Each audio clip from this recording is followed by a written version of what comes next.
საღამო მშვიდობისა ძვირფასო ტელემაყურებლებო. მე გახლა ვარ თანა მესხი და მოგესალმებით ტელეკომპანია ქართული TV-ს ეთერიდან. დღეს პარასკევია, საღამოს 9 საათი. რაც იმას ნიშნავს, რომ ჩვენ ვაგრძელებთ ჩემს საავტორო გადაცემათა ციკლს სახელწოდებით ქართველური ცივილიზაცია. დღეს ჩვენ გვექნება მერვე საუბარი და ბოლო საუბარი ამირანის მამის სახელთა დეშიფრირების შესახებ. ჩვენ უკვე ვიცით, რომ ამირანის მამის სახელთა ნიშნულობა თურმე ჩვეულებრივი სახელები არ ყოფილა. ამის დასტურია ის, რაც ჩვენ წინა საუბრებში განვიხილეთ. სახელები სულკალმახი, ამანი, იამანი და თქმულებებში არ გამოყენებული სახელი იამინი, რომელიც ჩვენ ჩავრთეთ ანალიზში იმ დიდი ფონეტიკური მსგავსების გამო, რომელიც მას იამანთან გააჩნდა და როგორც ჩვენმა ანალიზმა ცხადყო, სრავსებით სამართლიანადაც. რაც ჩვენ ოთხივე სახელის ეტიმოლოგიის საფუძველზე დავასკვენით, გახლავთ ის, რომ ამირანის მამის ყველა სახელი არის კოდი, ანუ ხელოვნურად შექმნილი სახელი, რა თქმა უნდა, გარკვეული მიზნით, რომლის მიზანიც არის ის უზარმაზარი ინფორმაციული სისტემა გადმოგვცეს, რომელიც ჩვენ მათში გავხსენით და მეორე თვისება გახლავთ ის, რომ აუცილებლად ეს სახელები იმისათვის, რომ ბოლომდე იყოს გაშიფრული, უნდა მომდინარეობდნენ, ანუ უნდა დავიყვანოთ სახელის ეტიმოლოგია, ზოგადი ლექსიკის წარმომადგენელ ერთეულებზე. აქედან გამომდინარე, ჩვენ რა თქმა უნდა, დღევანდელი სახელი, რომელიც უნდა განვიხილოთ, აი ახლა სლაიდზე თქვენ ხედავთ აღნიშნული თემის სახელს, ეს გახლავთ სახელის დარეჯანი ინფორმაციული სისტემა. ანუ აღმოჩნდა, რომ ჩვენთვის კარგად ცნობილი სახელი დარეჯანი, რომელიც სხვათა შორის ხან მამას მიემართება და ხან დედას, თურმე ისიც ასეთივე გასაიდუმლოებული ინფორმაციით დატვირთული სახელი ყოფილა. მაგრამ სანამ რა თქმა უნდა დარეჯანის ანალიზზე გადავალთ, ჩვენთვის მნიშვნელოვანია ის ფონური სურათი, რომელსაც ამირანიანის თქმულებები ქმნიან აღნიშნულ სახელთან დაკავშირებით. ამიტომ აქ აუცილებლად უნდა ვახსენოთ, რასაც თქვენ ეხლა სლაიდზე ხედავთ, ის თქმულებები, რომლებშიც აღნიშნული სახელი განსხვავებულად არის მოწოდებული.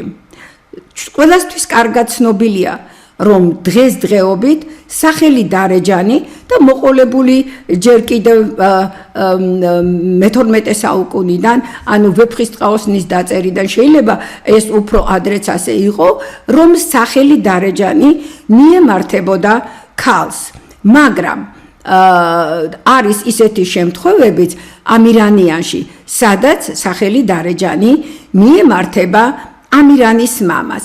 მოდით მოკლედ მოვხაზოთ ეს თქმულებები. ფშაურ თქმულებაში ამირანის დედის სახელი არის დარეჯანი. ხევსურულ ორ თქმულებაში აღნიშნული სახელი გამოყენებული არის ორჯერ. ერთხელ კონტექსტი მაინც და მაინც ნათლად არ გვეუბნება, თუ რომელ მშობელზე მიდის საუბარი, ხოლო მეორე თქმულებაში კი აშკარად მიემართება იგი მამას. ეს თქმულებები ახლა სლაიდზეც გიწერიათ, გახლავთ 35 და 36 თქმულებები, რომლებიც მოცემულია მიხეილ ჩიქოვანის მიჯაჭვულ ამირანში. ჩვენ გვაქვს სვანური თქმულებაც 56 ნომრად აღნიშნულ იგივე ნაშრომში, სადაც უკვე დარეჯანის სახელი განსხვავებული ვარიანტით არის მოცემული და აიყვითლად ხედავთ თქვენ ახლა დარჯელანს სახელს, დარჯელანი, რომელიც მიემართება ამირანის მამას. სხვაგვარად რომ ვთქვათ, ჩვენ ამირანიანის თქმულებებზე დაყრდნობით დარჯელანთან, ანუ უფრო სწორად ასე ვიტყოდი, ამირანის მამასთან დაკავშირებით მთლად გარკვეული სურათი არ აგვაქვს, იმიტომ რომ დარეჯანი ხან მამაა, ხან დედაა, ხანაც კიდევ მისი სახელი არის განსხვავებულად მოცემული როგორც დარჯელანი. ამასთან დაკავშირებით ალბათ აუცილებლად უნდა აღინიშნოს ის ფაქტიც, რომ შალვა ნუცუბიძეს გაკეთებული აქვს ამირანი პოემა. რა თქმა უნდა, თქმულებებზე დაყრდნობით და აღნიშნულ პოემას წინ წამძღვარებული აქვს მისი გამოკვლევა. ამ გამოკვლევაში ბატონი შალვა მიუთითებს იმაზე, რომ არსებობდა კიდევ განსხვავებული სახელი, რაც იყო დალარჯანი. რა თქმა უნდა, ჩვენ ამ დალარჯანსაც განვიხილავთ დღეს და ვნახათ თუ რა საინტერესო პანო იქმნება და იხატება ამ სახელების მეშვეობით, მაგრამ სანამ მაგაზე გადავალთ უშუალოდ, რა თქმა უნდა, ჩვენ უნდა მიმოვიხილოთ აი იმ შეხედულებების, ასე ვთქვათ, ისტორია, რომლებშიც გადმოცემული არის აღნიშნული სახელების წარმომავლობა. და აქ უპირველეს ყოვლისა უნდა აღნიშნოთ ნიკო მარის 1895 წელს გამოცემული სტატია, რომელშიც იგი მიუთითებს ამირან დარეჯანიანის ეტიმოლოგიაზე. იგი იქ საუბრობს სეფედავლე დარისპანის ძეზე და ამირან დარეჯანის ძეზე. რა თქმა უნდა, სეფედავლე დარისპანიძე ჩვენ საუბარში არ გვაინტერესებს, ჩვენ მეორეზე უნდა გავაკეთოთ აქცენტი, ეს არის ამირან დარეჯანის ძე. და ბატონ ნიკოს მიაჩნია, რომ აღნიშნული სახელი მომდინარეობს სპარსულ არაბული ფრაზიდან. ამ სპარსულ არაბულ ფრაზაზე ჩვენ ძალიან დაწვრილებით ვისაუბრებთ იმის გამო, რომ ბატონი ნიკო მარის აი ეს შეხედულება, ანუ აღნიშნული სახელის დარეჯანის და რა თქმა უნდა მასში შედის აგრეთვე ამირანიც, აი ორი სახელის წარმომავლობა არაბულ სპარსულიაო და ეს შეხედულება დღესაც საკმაოდ ძლიერია და არ უცდიათ, შეიძლება ასე ითქვას, ქართულ სინამდვილეში გამოეკვლიათ აღნიშნული სახელი. მაშასე დავიწყოთ ბატონი ნიკო მარის შეხედულებით. ასევე როგორც აი ამ სლაიდზე თქვენ ხედავთ, ნიკო მარის მიხედვით ამირან დარეჯანი, ეს ორი სახელი მომდინარეობდა სპარსული ფრაზიდან ამირ ანდარე ჯან.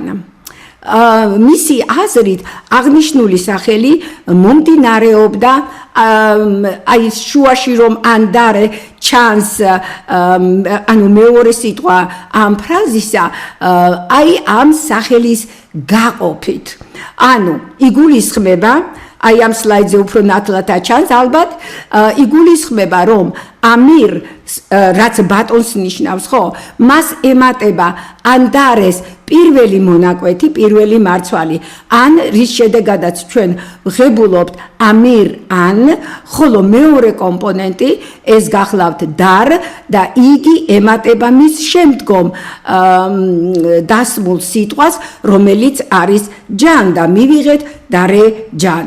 მაგრამ მიუხედავად ამისა, თითქოს ეს ყველაფერი ლამაზად ჩანს, აწყობილია და ასე შემდეგ, ჩვენ თუ სახელის წარმოების, ანუ ნომინაციის თეორიის მიხედვით გავაანალიზებთ აღნიშნულ ფრაზას, აღმოჩნდება, რომ მასში ძალიან ბევრი საწინააღმდეგო არგუმენტი ჩნდება. პირველი არგუმენტი გახლავთ ის, რომ ბატონ ნიკოს მიაჩნია, რომ რომელიღაცა სპარსული ფრაზა ხელოვნურად იქნა დაყოფილი, ხო?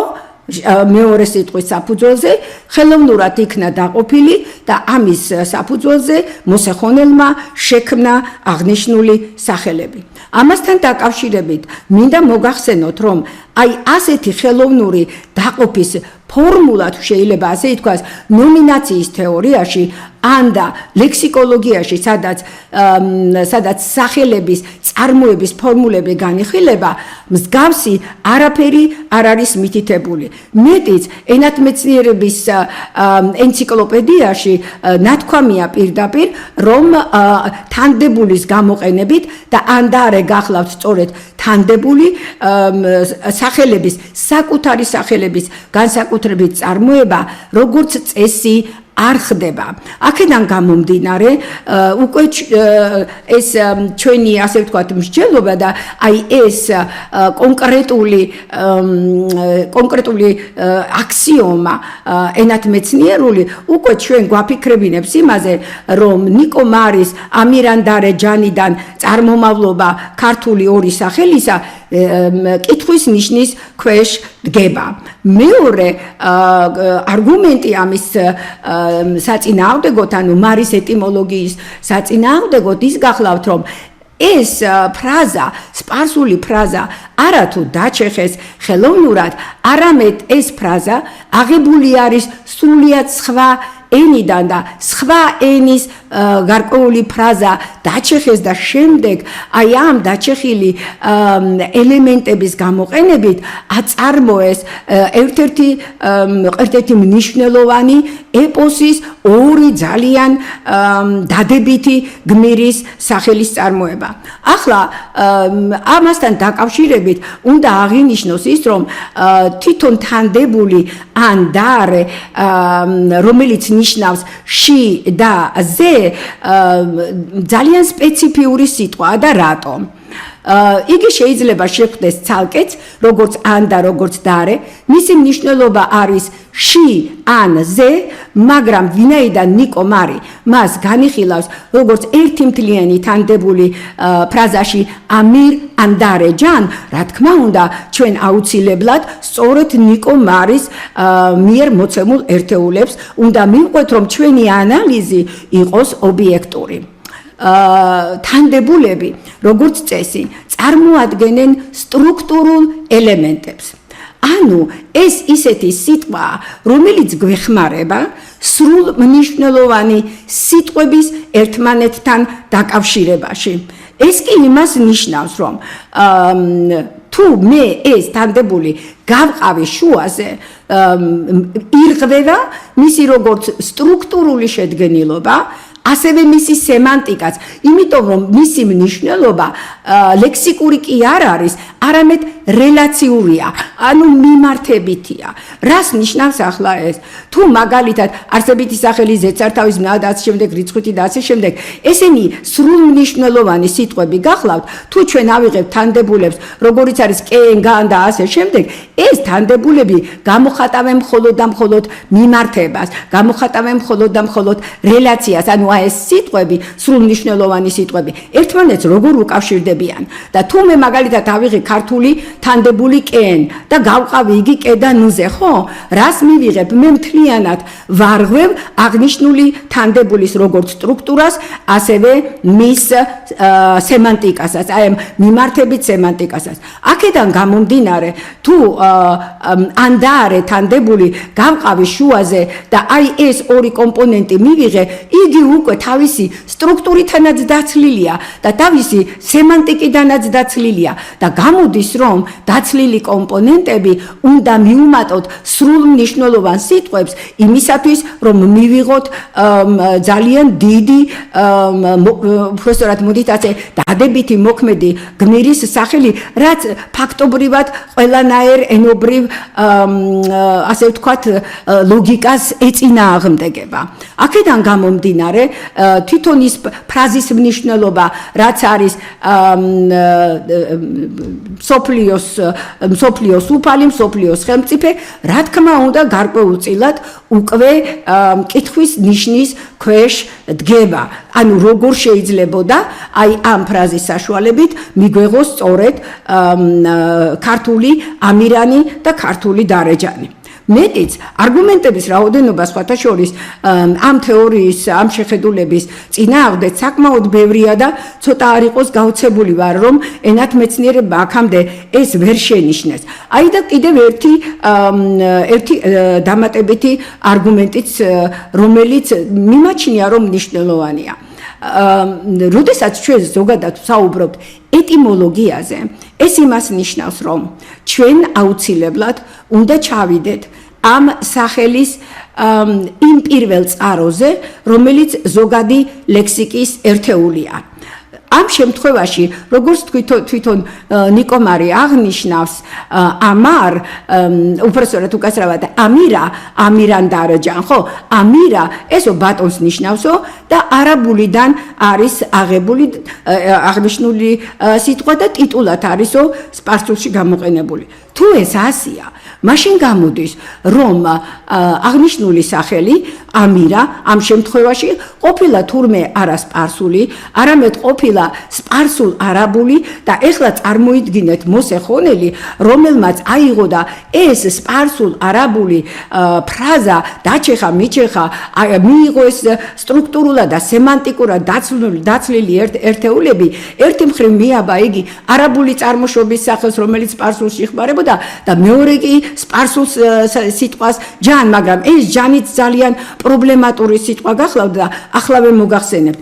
აღმოჩნდა ესე იგი, რომ აი ეს შედგენილობა ამირან დარეჯანისა, ხო, თავისი თუ შეიძლება ასე ითქვას წარმომავლობით, თურმე აქაც ძალიან დიდი პრობლემები გვაქვს, იმიტომ რომ მარტო სპარსულზე კი არ დავედით, ჩვენ ჩავედით კიდევ უფრო ღმად სადღაცას არაბულზე და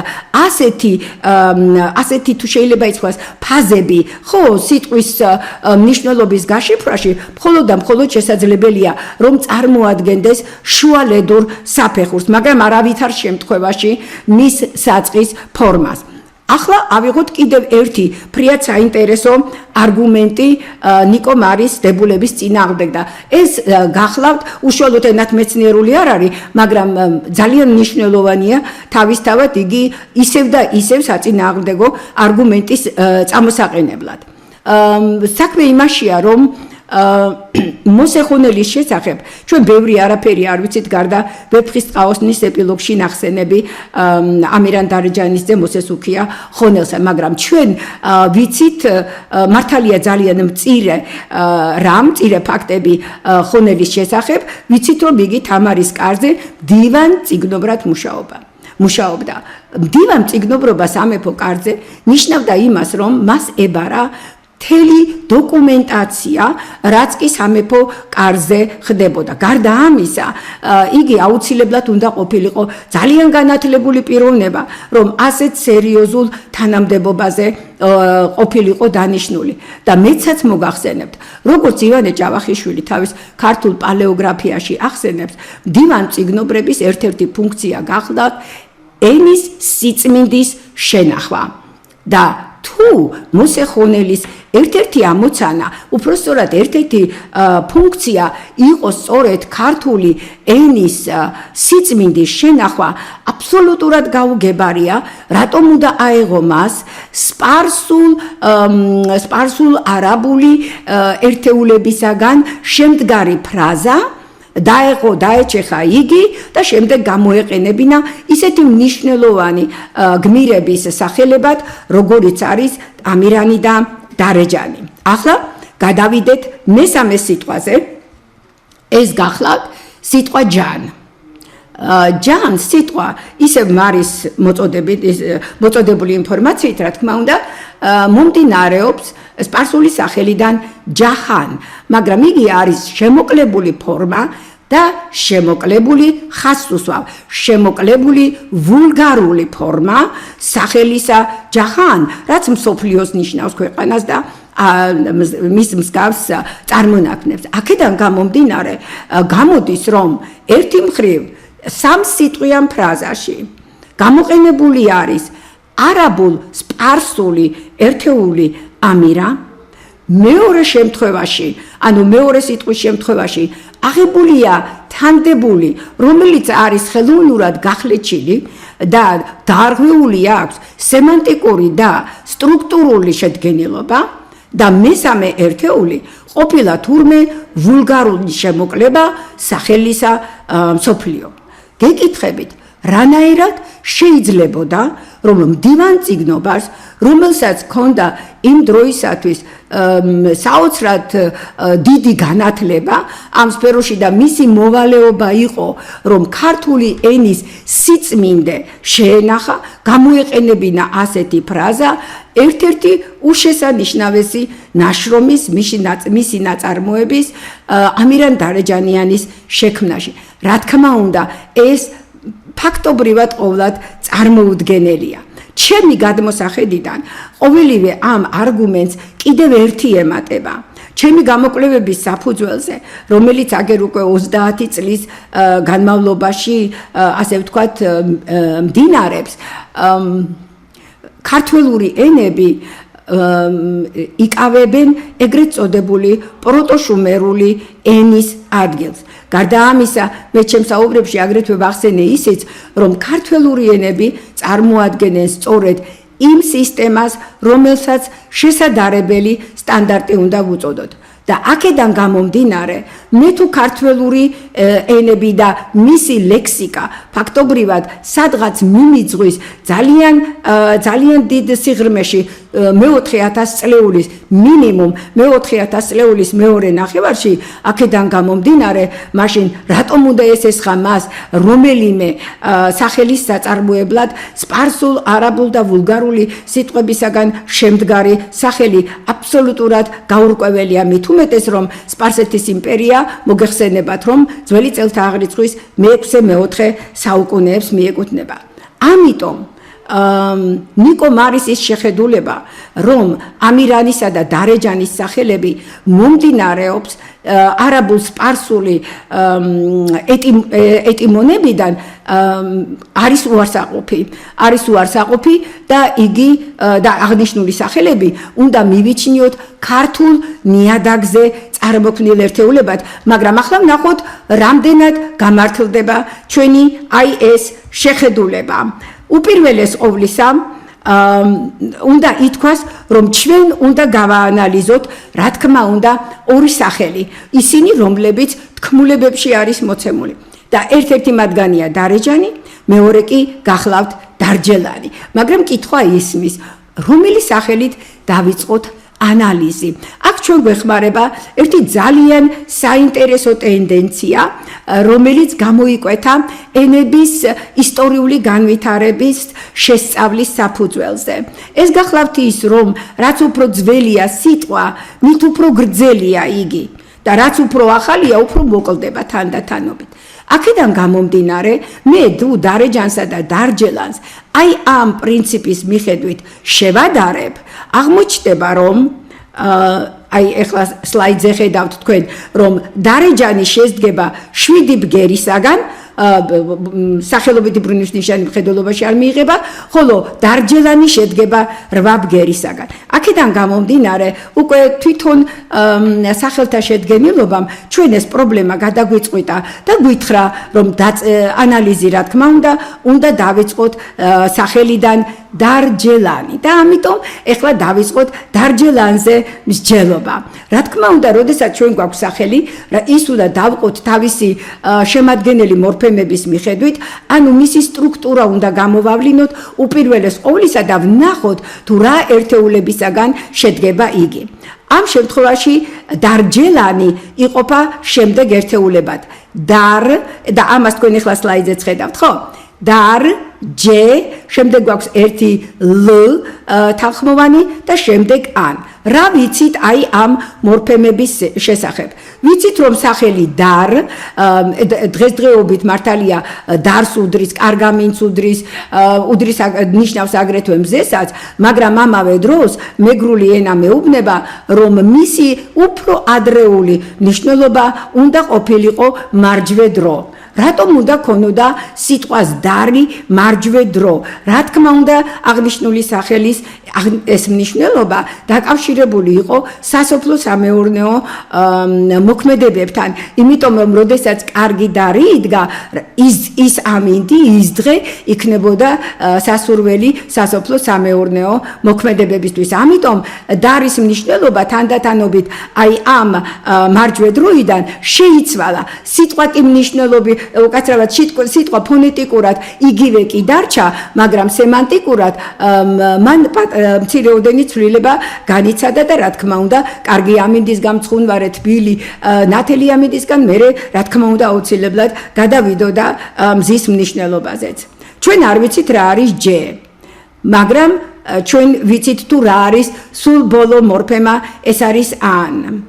ჯორბენაძეს, კობაიძისა და ბერიძის არაჩვეულებრივი ლექსიკონის, ქართული მოდალური ელემენტებისა და მორფემების ლექსიკონის მიხედვით ან სუფიქსი არის გვარის და ტომის მაწარმოებელი ერთეული. ანუ ამ შემთხვევაში ჩვენ გვაქვს სუფიქსი, რომელიც აწარმოებს ესე იგი რომელიღაცა გარკვეული გვარის, ოჯახის, ტომის კუთვნილებას და პირველი ერთეული გვაქვს ჩვენ დარი, ანუ მზე, ხო? აქედან გამომდინარე ძალიან მარტივია გავარკვიოთ თუ რას წარმოადგენს ლ სუფიქსი, ვინაიდან ლ სუფიქსი არის ელ სუფიქსის ნარჩენი. ელ სუფიქსი კი მოგეხსენებათ ქართველი, კახელი და ასე შემდეგ, მოგეხსენებათ რომ წარმომავლობას გიჩვენებთ. მაგრამ სად გაქრა ეს ე? ე გაქრა იმიტომ რომ ჯელ უნდა ყოფილიყო. ანუ ორმა ე ხმოვანმა თავი ერთად მოიყარა, რის შედეგადაც ჩვენ ვიცით რომ ქართულს არ უყვარს ხმოვნების თავმოყრა და ამიტომ ერთი ხმოვანი ამოაგდო და ეს ხმოვანი იყო ელ სუფიქსის ხმოვანი ე. აქედან მივიღეთ dar ჯე ლ ან. რას ნიშნავს ახლა ჯე? იმიტომ რომ ჩვენ გვაქვს მზე, ფაქტობრივად ჩვენ გვაქვს ოჯახისადმი კუთვნილება და წარმომავლობა. აქედან გამომდინარე ჯე რა თქმა უნდა პიროვნებაზე უნდა მიუთითებდეს და დიახ ასია. იგი მომდინარეობს, იგი სახეცვლილი ფორმაა სახელისა ძე. აქედან გამომდინარე, ჩვენ შეგვიძლია უკვე აღვადგინოთ ის პირველი ფორმა, რომელიც დარჯელანს უძღოდა წინ და ეს იყო დარ ძე ელ ან. ანუ ზეჭაბუკის წარმომავლობა მზიური ოჯახიდან. იყო თუ არა ამირანი ასეთი, რა თქმა უნდა იყო. აქედან გამომდინარე, ჩვენ უკვე გვაქვს სახელისა და მისი მატარებლის აბსოლუტური თანხმედრა, რაც იმას ნიშნავს, რომ ჩვენ სწორ გზაზე დგევართ. მაშა ასე დარძე ლანიდან ჩვენ მივიღეთ დარჯელანი. ამასთან დაკავშირებით უნდა აღინიშნოს ის, რომ თვითონ აი ამ პირველი ელემენტის აღდგენამ, რომელიც არის ძე, უკვე მეტნაკლებად შეცვალა სახელის მიმართებას ქესთან, ხო? იმიტომ რომ დარძელანი პირდაპირ ლაპარაკობს მზე ჭაბუკზე, ანუ ამ შემთხვევაში ლაპარაკი არის მამრობით ქესზე. აქედან გამომდინარე, პირველი მიმართება სახელისა დარძელანი ყოფილა თურმე არა ქალი, არამედ ყოფილა კაცი, ამ შემთხვევაში ყოფილა ძე. აქედან გამომდინარე, ჩვენ შეგვიძლია გადავიდეთ უფრო შემდეგ, ასე ვთქვათ, განვითარების შემდეგ საფეხურზე, ანუ როგორ მივიღეთ აქედან ახლა დარეჯანი. ნახეთ რა საინტერესო ფონეტიკური ცვლილებების მოწმე ვხდებით. სახელიდან დარჯელანი, აი ამ სლაიდზე თქვენ ისრით ნაჩვენები გაქვთ, მეორე ფორმა დარჯეანი. ჩვენ უკვე წეგან აღნიშნეთ, რომ წარმომავლობის სუფიქსიდან ე ხმოვანი ამოვარდა და იქ ერთი თანხმოვანი იყო დარჩენილი, მაგრამ როგორც ჩანს, იმის გამო რომ ტომის ერთი და იგივე ოჯახისადმი კუთვნილება, ტომისადმი კუთვნილება და წარმომავლობა ორი ფაქტობრივად ერთნაირი სუფიქსი გახლდა და ამიტომ ეს სუფიქსი ჩაითვალა ალბათ ზედმეტად და იგი მთლიანად ამოვარდა. მაგრამ აღნიშნული სუფიქსის მთლიანი ამოვარდის შედეგად ჩვენ უკვე ვღებულობთ დარჯე ან-ი, ხო? ანუ ძესთან დაკავშირებით აი ეს რომელიც ჯედ გადაიქცა, ხო? ჩვენ მივიღეთ ჯ-ან ანუ ისევ ორი ხმოვნის თავმოყრა გვაქვს, ხო? ესა და 100 და მეორეს მხრივ ჩვენ გვაქვს თანხმოვნების თავმოყრა რ და ჯ. აი აქ მოხდა ძალიან საინტერესო მოვლენა, ვინაიდან ფაქტობრივად ქართულმა ორივე პრობლემა გადაწყვიტა შესანიშნავად და ეს პრობლემა გადაწყდა ეგრეთ წოდებული მეტათეზისის საშუალებით. მეტათეზისი გახლავთ ბგერების შენაცვლება უბრალოდ. ამიტომ ჯ-ს შეუცვალეს ადგილები და გადმოასკოპეს ჯ-ს ნაცვლად და მივიღეთ დარ ჯ-ანი. აქედან გამომდინარე ძალიან როგორ გითხრა, ძალიან ლოგიკურ, ძალიან დასაშვებ ჩვეულებრივ ფონეტიკურ ცვლილებებს ექვემდებარება აღნიშნული სახელის განვითარება და უკვე როდესაც დარეჯანი მივიღეთ, რა თქმა უნდა, დარეჯანი უკვე დარძელანისგან იმდენად განსხვავებულია, რომ აქ სქესის მიმართება მეტნაკლებად უკვე დაკარგულია, გაბუნდოვანებულია.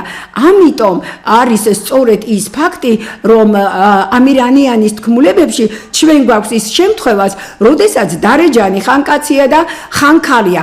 ეტყობა ეს კიდევ ის პერიოდი გახლავთ, როდესაც ძველი მამაკაცისადმი კუთვნილება აღნიშნული სახელისა შემორჩენილია.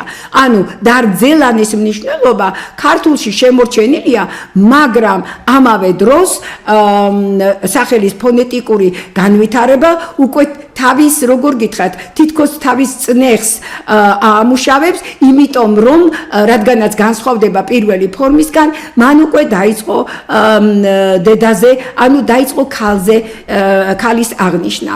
აქედან გამომდინარე, ეს საფეხურით როგორც ჩანს, უკვე გადაიარა ქართულმა დარეჯანმა და შემდეგი საფეხური უკვე არის პირდაპირ დარეჯანი, როდესაც მხოლოდ და მხოლოდ ქალებს მიემართება და რისი მოწმენით თანამედროვე პერიოდის ქართველები გახლავართ. რომ შევაჯამოთ ეს ანალიზი, შეგვიძლია ვთქვათ, რომ სახელი დარეჯანი დაიწყო მამრობითი სქესის აღმნიშვნელი მზე ჭაბუკის სახელიდან დარძელანი, რაც ნიშნავდა მზე ჭაბუკის მზიური ოჯახიდან წარმომავლობას. შემდეგ მან განიცადა ფონეტიკური ცვლილებები, ძე გადავიდა ჯ-ში, დაიკარგა წარმომავლობის მაჩვენებელი სუფიქსი და აი ამ აღრევის შედეგად, აი ამ ცვლილებების შედეგად იგი გახდა უკვე თუ შეიძლება ასე ითქვას, მდედრობითი სქესის სახელი. რამდენად მართალია ის, რაზეც ახლა მე თქვენ გესაუბრებით. აღმოჩნდა, რომ მართალია და ამის დამადასტურებელი ფაქტები ჩვენ გვაქვს ჩეჩნურ ინგუშურ მითოლოგიაში. ქალბატონ ქეთევან სიხარულიძეს ძალიან კარგი ნაშრომი აქვს დასჯილი ქალი ღვთაებების შესახებ და იქ განხილული აქვს ერთ-ერთი ქარიშხლების დედა, რომლის სახელიც გახლავთ დარძა. ახლა იმაზე უკვე ორი აზრიც აღარ არსებობს, რა თქმა უნდა, რომ აღნიშნული დარძა მომდინარეობს ქართული დარძედან, მაგრამ საქმე იმაშია, რომ ჩეჩნურ ინგუშურმა ძალიან უცნაური ჰიბრიდი წარმოქმნა ქართული ფონეტიკური და სემანტიკური ცვლილებებისა. დარძამ შეინარჩუნა თავისი პირველადი ფორმა, როდესაც იგი მამაკაცზე მიუთითებდა, ხო? და დარძე პირდაპირ მზე ჭაბუკს აღნიშნავს და ეს მზე ჭაბუკი, რა თქმა უნდა, დასჯილი იყო. ხო, ამირანი ხო იყო დასჯილი, ამიტომ აი ეს დასჯის კომპონენტი აი ამ ქარიშხლების დედაშიც კიდევ შერჩენილი არის, მაგრამ ის რომ სწორედ ამირანზეა ამ შემთხვევაში ლაპარაკი, ამის შესახებ ინფორმაციას გვაწვდის სახელი დარძა. ამ ქარიშხლების დედის სახელი, მაგრამ სემანტიკურად, ანუ ის ანუ მამრობითიდან უკვე მდედრობით, ასე ვთქვათ, კატეგორიაში გადასვლა უკვე აღნიშნული სახელისა უკვე მოხდა სემანტიკის დონეზე. ანუ ჩეჩნურ ინგუშურ დარძაში ჩვენ გვაქვს ორი უკიდურესობის შერწყმა თუ შეიძლება შენახული არის პირველი ქართული ფორმა მზეჭაბუკისა და ფუნქციურად იგი დაკავშირებული არის უკვე ქალღმერთთან ანუ მიემართება უკვე ქალებს. აქედან გამომდინარე, ჩვენი ანალიზი სავსებით სწორია და დარეჯანიცა და დარეჯანი ამ შემთხვევაში და დარჯელანი და მისგან გამომდინარე, აი ახლა ჩვენ განვიხილავთ მესამე სახელსაც, ეს სახელიც ყველა მომდინარეობს და წარმოქმნილია ქართულ სივრცეში. მაშასე. ახლა ჩვენ ვახსენეთ უკვე შალვა ნუცუბიძის მიერ ნახსენები ერთ-ერთი სახელი დარეჯანის ერთ-ერთი ფორმა ეს სახელი გახლავთ დალარჯანი ახლა ეს დალარჯანიც დავყოთ მორფემებად და ვნახოთ თუ რა ცვლილებები ხდება მასში რა თქმა უნდა პირველი მონაკვეთი პირველი მორფემა რომელიც გამოიყოფა ეს გახლავთ დალ და ამ შემთხვევაში დალ და დარ რა თქმა უნდა ერთმანეთის სინონიმები ჩანან მეორე არის არ და ჩვენ არ ვიცით ეს არ რა არის ჩვენს მიერ ჩატარებული ანალიზიდან შემდეგი ერთეული არის ჯ და ამ ჯს უკვე ნახეთ დაკარგული აქვს თავისი ხმოვანი და დაკარგული აქვს თავისი ხმოვანი იმიტომ რომ მეორე ხმოვანი მოდის უკვე ან სუფიქსიდან გამომდინარე ანუ მივიღეთ რომ დალარჯანში ერთადერთი უცნობი მორფემა გვაქვს და ეს მორფემა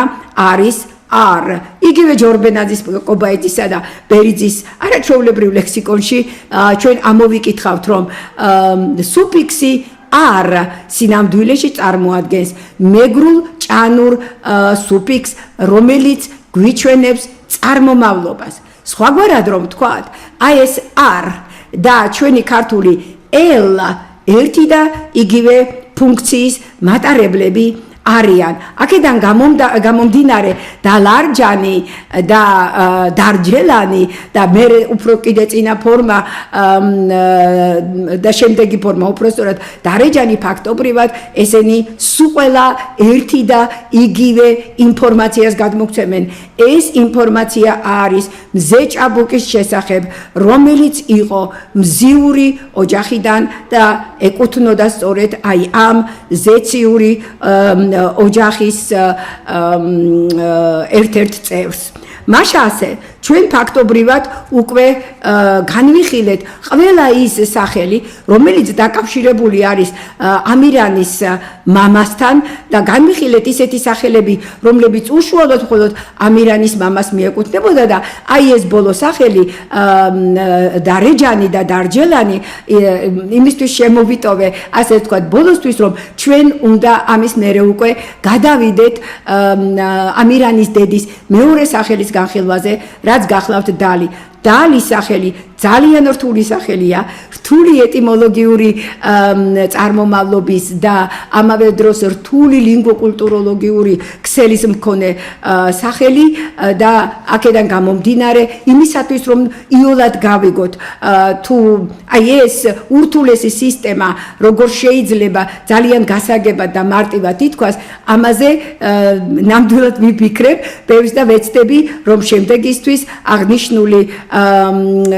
აღნიშნული თემა ანუ ამირანის დედის სახელის განხილვა დავიწყოთ. მაშასე ამით ვამთავრებ მე დღეს ჩემს გადაცემას დიდ მადლობას მოგახსენებთ ყურადღებისათვის და რა თქმა უნდა როგორც ყოველთვის გიტოვებთ მიო შოპის დეტალებს.